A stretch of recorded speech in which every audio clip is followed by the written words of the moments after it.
Bonjour à tous. Pierre Benmad, secrétaire général de FEDEN Efficacité Énergétique, que je vais présenter très rapidement dans les slides suivantes. Merci à tous pour votre présence et merci à Citron pour cette invitation. Je vais avoir le plaisir de vous présenter tout ce qu'il faut savoir sur le contrat de performance énergétique ainsi que les solutions de financement.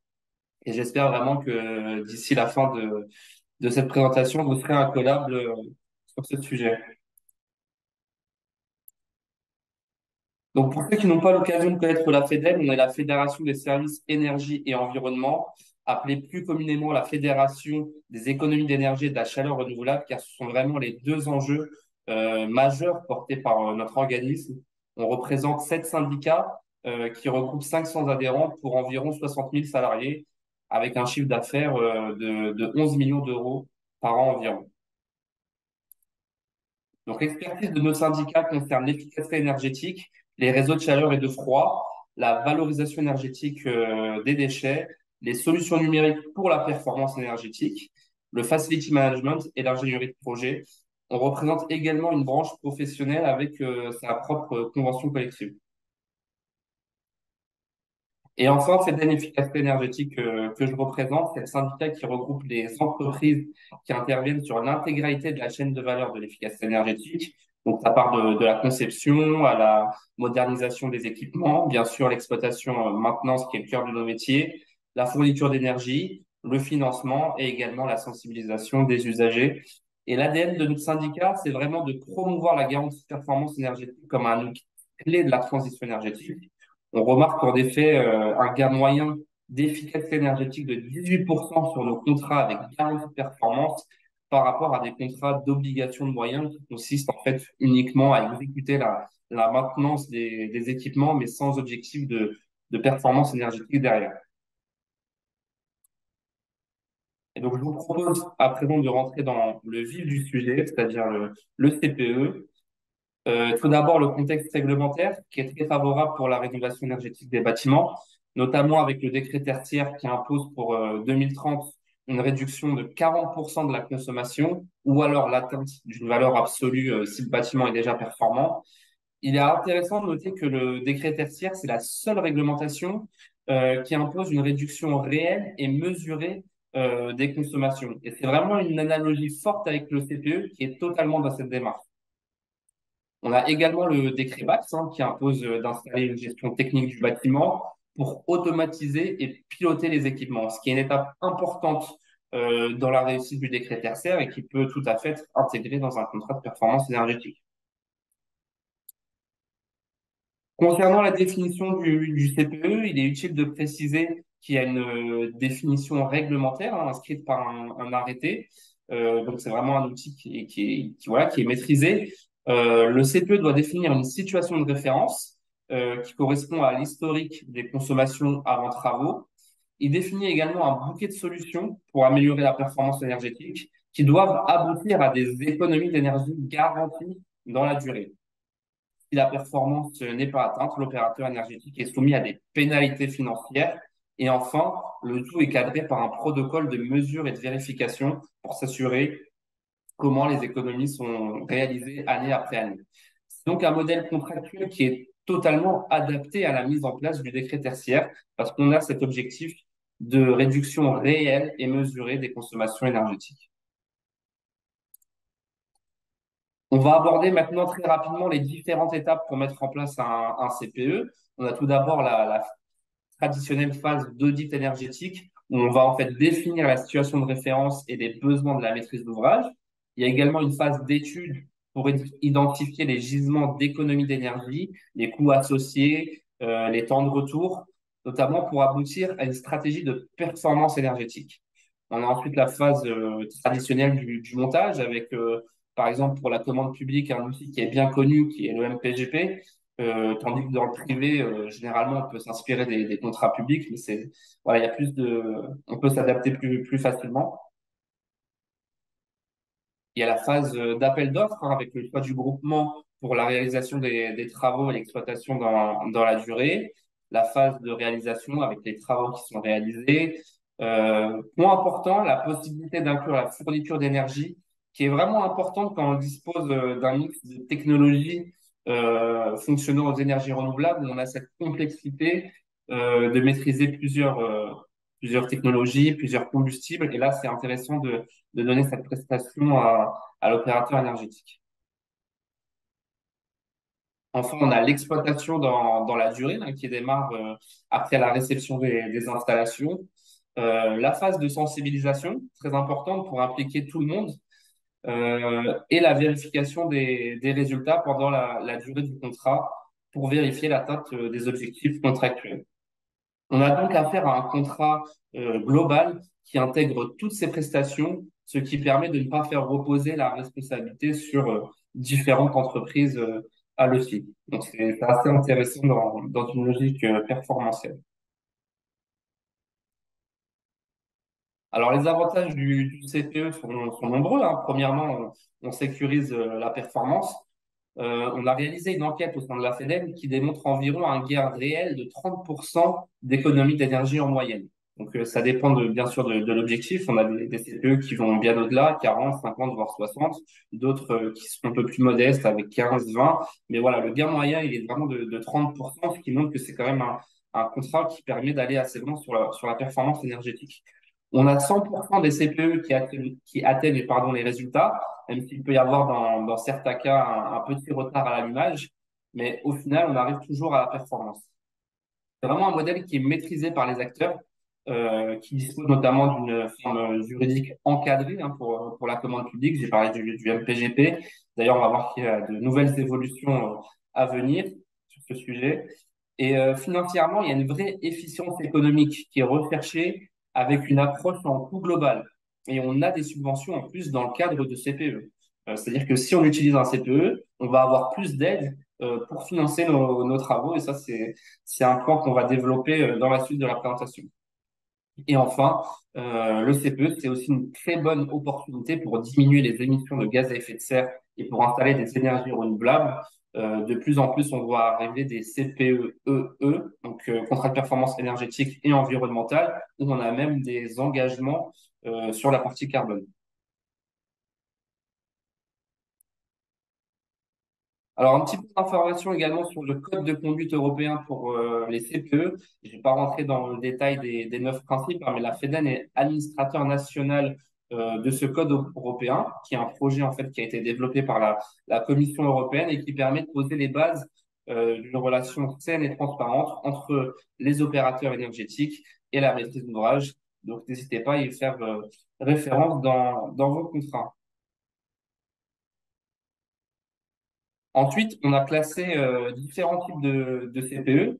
On a les CPE services qui ressemblent aux traditionnels P1, P2, P3, si je prends le jargon des exploitants, qui correspond en fait à un pilotage rigoureux des installations et qui ont environ un gain d'efficacité énergétique de 18% par rapport au contrat d'obligation de moyens.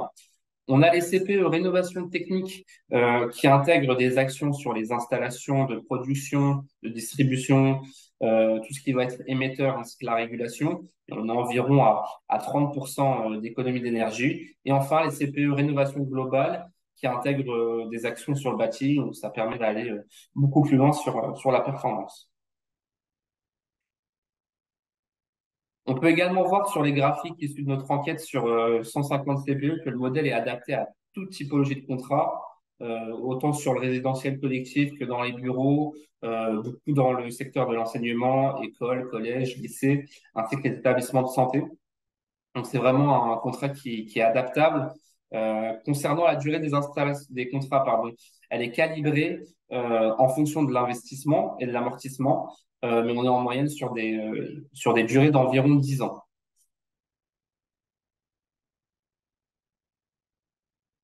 Donc comme je l'ai rappelé précédemment, on a 100% des CPE qui atteignent les objectifs, hein. Je me souviens d'une phrase d'Olivier Ortega qui disait que pendant toute sa carrière, il n'a jamais eu un contentieux sur ce modèle contractuel. Et on peut voir un graphique très intéressant qui classe les montants d'investissement en fonction des économies d'énergie réalisées. On remarque vraiment les trois familles de CPE qu'on a abordées, hein, gain rapide, rénovation énergétique, réhabilitation lourde. Et on voit qu'on peut faire des choses déjà très intéressantes avec des investissements limités.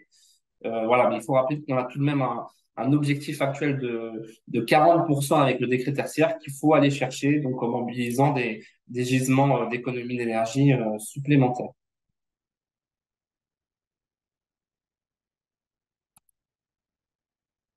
Je vous propose de rentrer un peu plus dans le détail à présent sur le fonctionnement du contrat.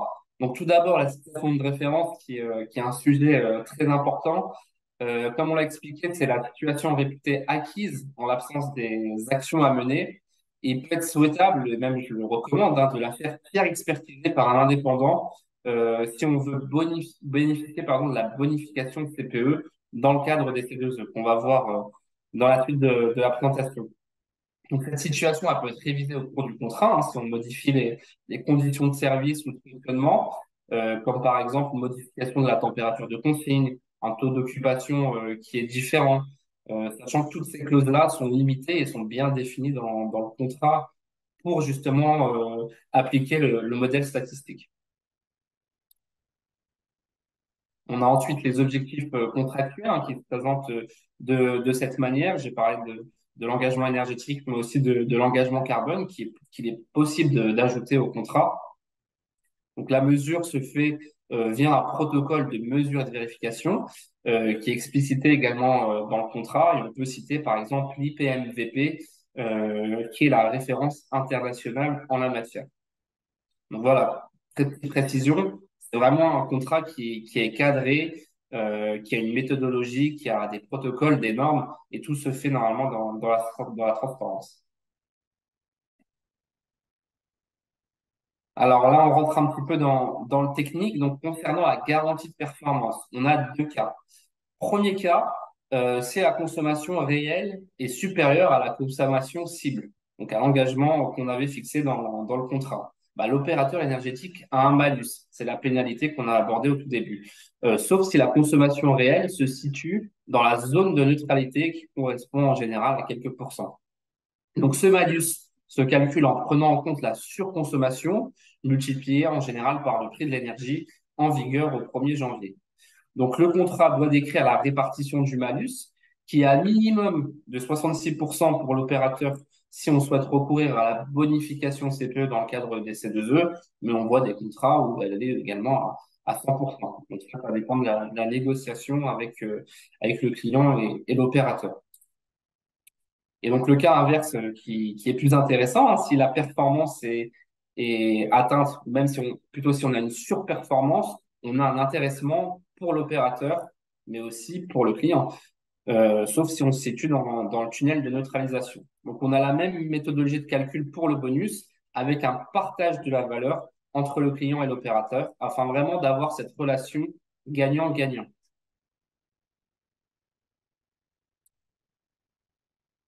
Donc, pour arriver à cette performance, on a différentes catégories d'actions de performance énergétique hein, qui peuvent être inclus dans un CPE. On peut intervenir sur la sobriété, la sensibilisation des usagers, qui peut être une prestation intégrée au contrat. On remarque d'ailleurs dans nos contrats avec le plan de sobriété ministériel qu'on a réalisé 8% d'économie d'énergie en plus sur nos sites en moyenne. Donc, c'est des sites en plus qui sont déjà bien exploités, qui sont déjà performants, et on est arrivé à aller prendre encore 8% d'économie en plus. On peut avoir des actions sur le pilotage des équipements. Ça peut être par exemple la mise en place du décret BAX, mais aussi sur la production d'énergie, sur le bâti et sur les installations en général. Donc, je vais vous présenter maintenant les outils pour se lancer dans la démarche, que ce soit en termes de méthode ou de subvention.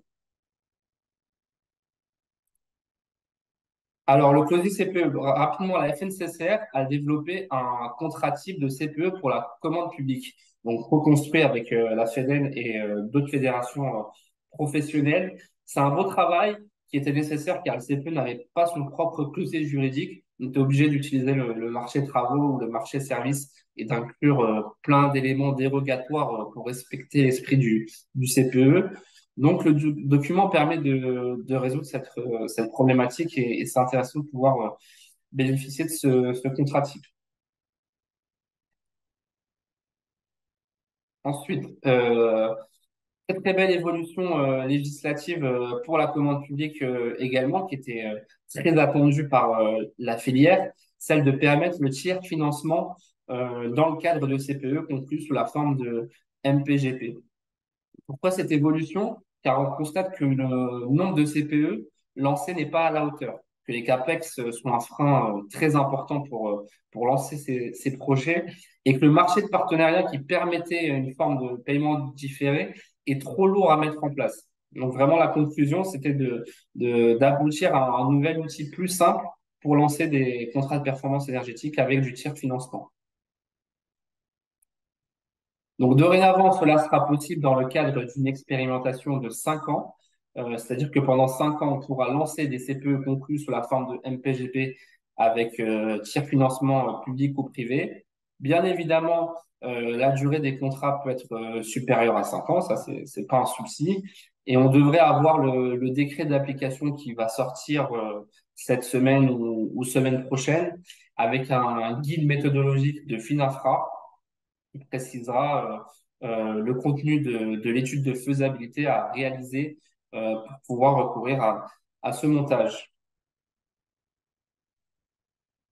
Donc voilà, on a, comme l'explicite le schéma, on a la possibilité que le tiers financeur public ou privé et qui peut être membre du groupement d'ailleurs qui réalise le CPE, hein, sur le schéma on l'a mis à part, mais ça peut être totalement un membre du groupement, finance tout ou partie l'opération de rénovation énergétique et la personne publique rembourse le tiers financeur dans la durée, notamment grâce aux économies d'énergie réalisées. Après, si on est sur des opérations où l'investissement va être très important, on va par exemple toucher au bâti, etc., les économies d'énergie vont pas forcément rembourser l'investissement, mais ça permet quand même d'alléger l'amortissement année par année. Donc, pour recourir à ce montage, il faudra, comme je l'ai précisé, réaliser une étude préalable et une étude de soutenabilité budgétaire. On est actuellement en discussion avec justement Finafra, les pouvoirs publics, pour simplifier au maximum cette étude préalable. Donc, le décret sort normalement semaine prochaine. En revanche, le seuil de 2 millions d'euros qui était dans les PPP a été supprimé. Donc, tous les projets y ont accès, même s'il y a une logique de mutualisation des projets qui est encouragée.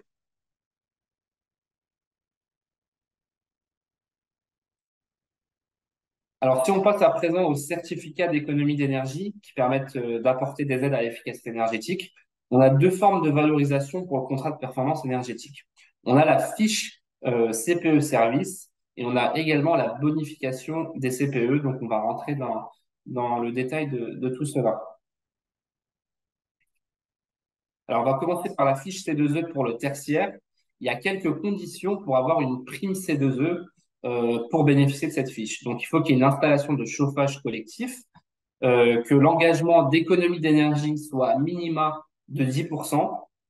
Il faut que la situation de référence soit basée sur les 3 années avant la signature du contrat. La pénalité pour l'opérateur doit être de 100% si la performance n'est pas atteinte. Il faut bien sûr, comme la réglementation l'exige, un plan de mesure et de vérification avec un bilan annuel des résultats. Il faut également que la durée du contrat soit supérieure ou égale à 2 ans. Et point très important, comme on est sur des CPE services, il ne faut pas que le contrat prévoit des travaux éligibles au C2E pour atteindre la cible précisée dans le contrat. Donc, sur le calcul, hein, voilà un petit exemple. La prime se calcule avec un forfait qui va dépendre de la durée d'engagement, parce que plus on garantit dans le temps les économies d'énergie, plus il y aura une efficience hein, du modèle contractuel. Donc, la durée d'engagement, la surface chauffée prise en compte dans les CPE, et enfin les usages également pris en compte. Si on prend l'eau chaude sanitaire, si on a l'électricité spécifique, qui sont intégrés dans le périmètre de l'engagement de performance énergétique. Donc, vous étiez par exemple sur un contrat de moyens, vous passez à un contrat CPE service pour mieux piloter vos installations, pour avoir plus de rigueur, pour faire vraiment tous les bons réglages qui vont bien, observer les dérives, être réactif. Et ben dans ce cas-là, par exemple pour des bureaux de 1000 mètres carrés, vous avez une aide qui peut aller de 2500 euros à 4 500 euros selon le cours des C2E.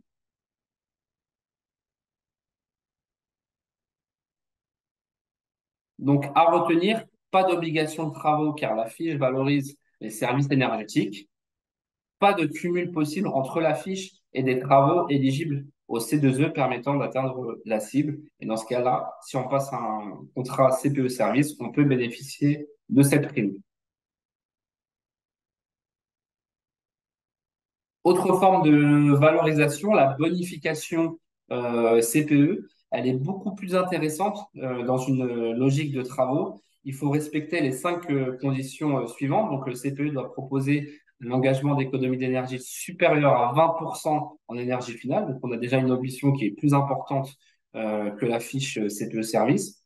Les travaux éligibles doivent être inclus dans le CPE et donc permettre d'atteindre la cible fixée. La durée du contrat doit être égale ou supérieure à 5 ans une fois les économies atteintes. Donc, plus elle est longue, plus l'opération sera bonifiée. On va voir ça dans l'exemple avec le calcul.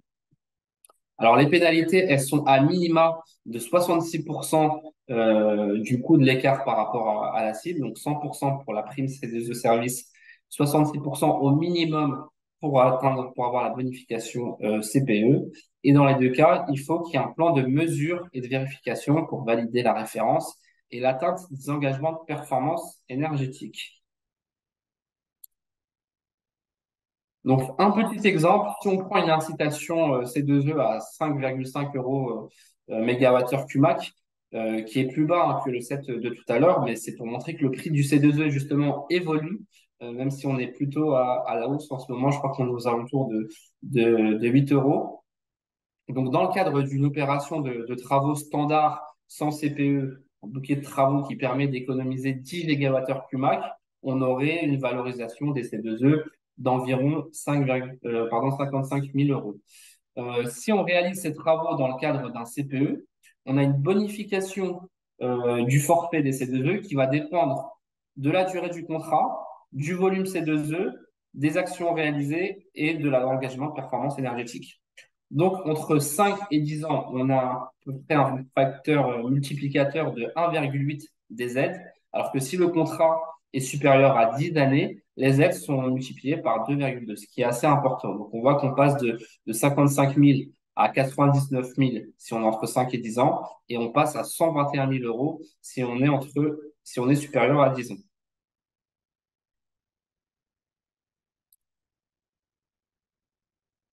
Et enfin, la synthèse comparative donc entre les deux formes de valorisation. Donc sur le CPE service, on voit que le CPE service, c'est pas lié à des travaux, comme je l'expliquais. Le forfait obtenu pour le contrat signé, il faut que l'engagement de performance énergétique soit supérieur à 10%. Euh, le forfait se calcule en fonction du nombre de mètres carrés et de la durée du contrat, mais c'est indépendant de la performance énergétique, alors que sur la bonification CPE, la performance énergétique rentre dans le champ du calcul. Et il faut qu'on ait un engagement minimum de 20%.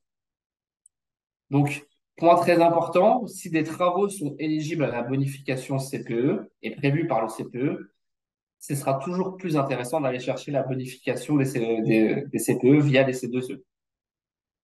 Et dans les deux cas, il faut qu'il y ait des pénalités qui soient prévues en cas de non-atteinte des actions d'efficacité énergétique. Donc, à minima, 66% pour la bonification CPE et à minima, 100% pour les CPE services. Voilà, j'ai été assez rapide sur la présentation. Merci pour votre attention et pour votre écoute. Je vais voir s'il y a des questions. Comme ça, je vais essayer d'y répondre avec plaisir.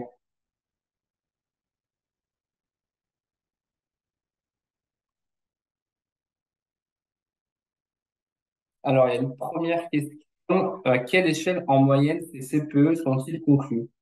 Des expériences réussies pour des grands groupes. Alors, nous, on considère qu'un CPE, ça se réalise assez bien à partir de 1000 mètres carrés. Donc, comme je l'ai montré, je crois que c'était dans la slide, je vais essayer d'y revenir.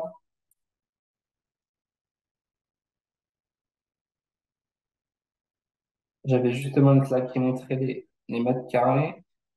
Non, c'était juste la durée, pardon.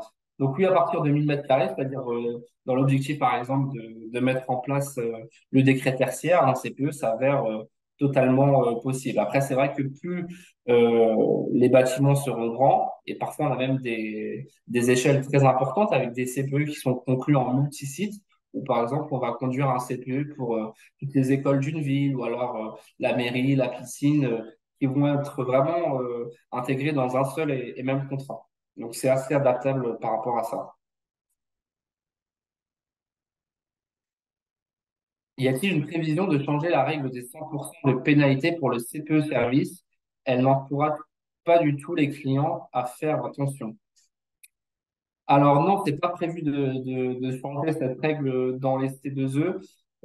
Mais en tout cas, comme je l'ai expliqué, il y a vraiment un effort de sensibilisation des usagers qui peut être intégré au contrat. Et puis, je dirais que le CPE, c'est vraiment une démarche qui doit être à la fois gagnante pour le client et pour l'opérateur énergétique. Donc, c'est vrai qu'on a vraiment cette forme de partenariat où les deux avancent main dans la main et la maîtrise d'ouvrage, justement, travaille en interne, en général, dans le cadre de ces contrats, à faire en sorte qu'il y a des éco-gestes et qu'on encourage vraiment tout le monde grâce au CPE, grâce à la pédagogie qui est apportée, à faire attention aux économies d'énergie. Alors, je ne sais pas s'il y a d'autres questions. Il existe des CPE liés avec les C2E BAT EN112. Alors, je vous avoue que je ne connais pas la BAT EN112. Je vais regarder rapidement, il s'agit de quelle fiche? Donc, revêtement réflexif en toiture. Alors, en fait, la bonification CPE, c'est pas une fiche en soi, c'est vraiment une bonification qui permet d'intégrer toutes les fiches standardisées qui sont dans le dispositif des C2E. Donc, vous avez une fiche standardisée qui apporte un forfait en mégawattheure QMAC. Vous pouvez l'intégrer dans un bouquet de solutions. D'ailleurs, un CPE, c'est pas forcément une fiche, ça peut être 5 fiches qui sont rassemblées. Le forfait global que vous allez avoir, vous allez pouvoir le bonifier euh, en passant par un CPE.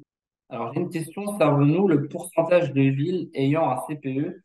Une étude est-elle faite là-dessus par territoire? Alors, je pense qu'on n'a pas ce niveau de détail aussi précis. En tout cas, il y a des études qui sont réalisées par l'Observatoire national des CPE qui regroupe le CEREMA, le CSTB et l'ADEME, qui chaque année publie une enquête pour montrer le développement des CPE, qui donne pas mal de caractéristiques hein, sur la durée des contrats, sur l'engagement de performance énergétique. Et on a vraiment une très bonne vision de ce qui se fait dans le public, même si on n'a pas tous les CPE, notamment les plus petits. Après, dans le privé, c'est un peu plus compliqué. Nous, dans le privé, on a réalisé une enquête sur 150 CPE au sein de nos adhérents qui voilà, démontre à peu près les mêmes caractéristiques qui sont apportées par l'étude de l'ONCPE. Y a-t-il une liste avec toutes les fiches éligibles CPE plus C2E?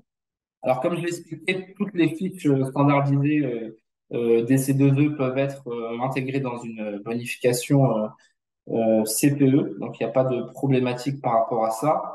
Après la liste, il y a des beaux bouquins qui sont faits par l'AT2E qui récapitulent toutes les fiches qui peuvent être utilisées dans le cadre des C2E.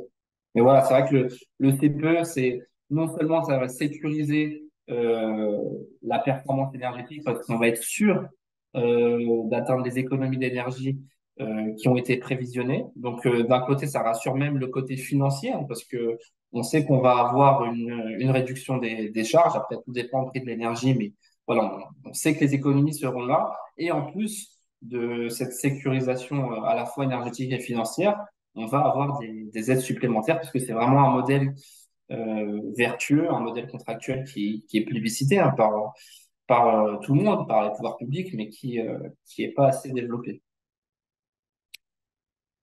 Alors, le support sera partagé, oui, il sera partagé. Je pense que Citron pourra vous le communiquer. Et donc, le site, en fait, c'est l'AT2E. L'AT2E qui est un gros acteur du domaine C2E qui publie des bouquins où en fait on a vraiment toutes les fiches C2E du dispositif par période qui peuvent être utilisées. Voilà, je ne sais pas s'il y a d'autres questions. A priori pas. pas de regret. Très bien. Bah, je pense que s'il n'y a pas d'autres questions, on peut conclure. Bah, merci beaucoup, hein. Merci pour votre attention. Et si vous souhaitez avoir des informations en direct, hein, que ce soit sur le CPE ou sur les F2E en général, bah, n'hésitez pas à contacter la FEDEL. Je vous mets la dernière slide, pardon, où vous avez toutes les informations nécessaires. Bah, merci à tous. Très bonne journée et bonne rencontre.